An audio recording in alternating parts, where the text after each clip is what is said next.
It's Tuesday and a very happy Star Wars Day. May the 4th be with you all. Welcome to the Breakfast Show. I'm your host, Mark Anthony, and the wind is howling outside, so I'm delighted to be tucked up in a nice warm office for the day.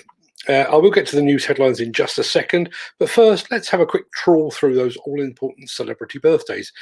It's a happy birthday today to footballer Cesc Fabregas and to golfer Rory McIlroy, and many happy returns also to actress and movie icon Audrey Hepburn. We'll be right back after this. If you enjoyed this show, please consider supporting us. Go to buymeacoffee.com/demolition news. Now, if you cast your mind back to the 28th of April episode of The Breakfast Show, you might recall that we were the first to bring you the news of a successful explosive demolition carried out at the Hazelwood Power Plant in Australia. Well, we're first again, only this time we have some superb film of the blast. Check this out.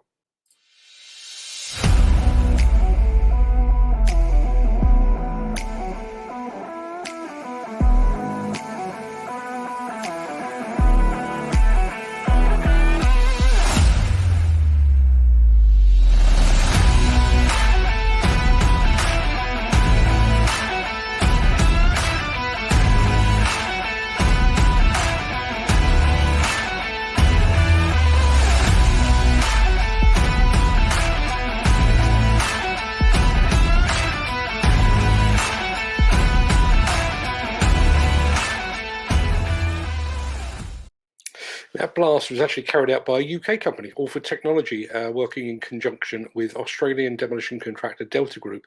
The client, who should be extremely happy with that outcome, is NG Australia. Our huge thanks to our mate Jim Edwards over in Queensland for sharing this film with us. Cheers, mate, Jim, much appreciated. Now, if you were watching yesterday, you will recall that we were calling upon you to try and help solve an MB Crusher mystery. The Italian company's social media has fallen silent and they're refusing to tell us why. Here's a look back at yesterday's slightly overdramatic response.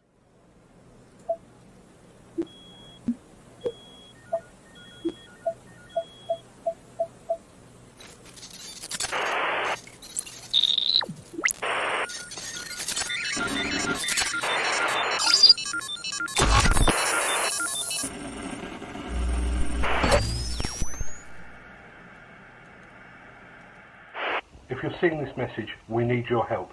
The MB Crusher website and all its social media has gone dark. Our office has gone dark. The entire city has gone dark. To help us get the lights back on, you need to help us solve the mystery.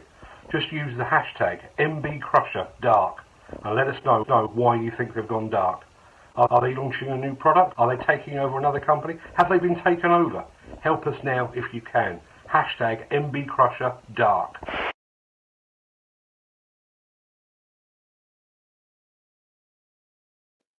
Well, following on from that, the company has now sent us a rather cryptic photo that might be a clue, but might just be a line of duty style red herring. We'd still love to get your thoughts on what MB Crusher is up to, and we have a couple of MB Crusher goodie bags sat in our office to hand to two people that offer the most accurate or perhaps the most creative suggestions on what is going on behind the scenes. And remember, you can respond here, or better still, respond on social media using the hashtag MBCrusherDark. Our competition will close just as soon as MB Crusher comes back online on the 10th of May. I think it's the afternoon of the 10th of May, so you've still got plenty of time to enter. Incidentally, although we don't know quite why MB Crusher is currently offline, it does seem to be spreading. Just before we came on air, we learned that the phone lines at SMTGB, the UK Volvo dealer, will be down until 1 p.m. today. Should we be worried? Honestly, don't know. Now, if you're in the UK, you might want to be near a TV screen at 9 p.m. tonight, as the latest episode of Scrap Kings airs at 9 p.m. on Quest TV, and it's going to be a very demolition-heavy episode. We've worked very closely with the producers of the show for a number of years now, and they've very kindly given us a sneak preview of tonight's show. Want to see it? Yeah, of course you do. Here we go. This time on Scrap Kings, Monster Challengers. as a beast rolls onto site, ready to cause carnage. It's just chaos. 5 high-rise towers in Bradford face obliteration in its hands. It's just a matter of getting this big old machine in here now and tearing it down.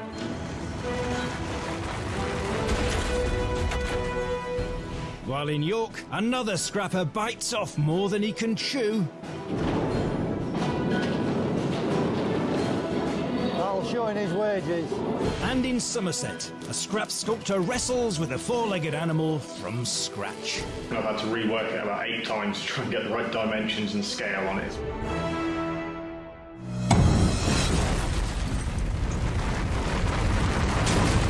And finally, I was hosting one of our new IG live shows over on Instagram last week. Those shows tend to, they don't really have a time limit, and they're pretty relaxed affairs, to be honest. And in the middle of the show, I was drinking coffee from a rather smart Demolition News branded mug.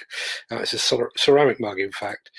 Now, this being a live stream, I was actually asked several times if the mugs were for sale, and of course they are. But it has occurred to me that we've picked up literally tens of thousands of new followers in the past year or so. And in all likelihood, those newbies will be blissfully unaware that we have a fully stocked merch store selling everything from mugs to hats and T-shirts, hoodies and sweatshirts of every kind and every hue, from children and ladies to the biggest of men. So for all you newcomers, I've had a link to our store in today's show description. If you do buy anything, and please do, if you do buy anything, get a photograph of yourself holding it or using it or wearing it and send it to us. We'd love to feature you on the show. Right, even though I worked part of the bank holiday yesterday, I'm running behind on a whole heap of stuff. So without further ado, I'm going to sign off for the day. I'm currently in two minds about tomorrow's show, if I'm being completely honest. I'm scheduled to be out and about tomorrow, so I may be forced to pre-record the show tonight. However, as it's our 50th episode, I'd much rather broadcast it live and then dash out the door. But either way, I'll be here tomorrow, same time, same place as always. But until then, have a great day. Don't get blown away by the wind that's howling outside. Stay safe, look after yourself, your family, your friends and your colleagues. And as I said at the outset of the show, may the 4th be with you. Thanks for watching.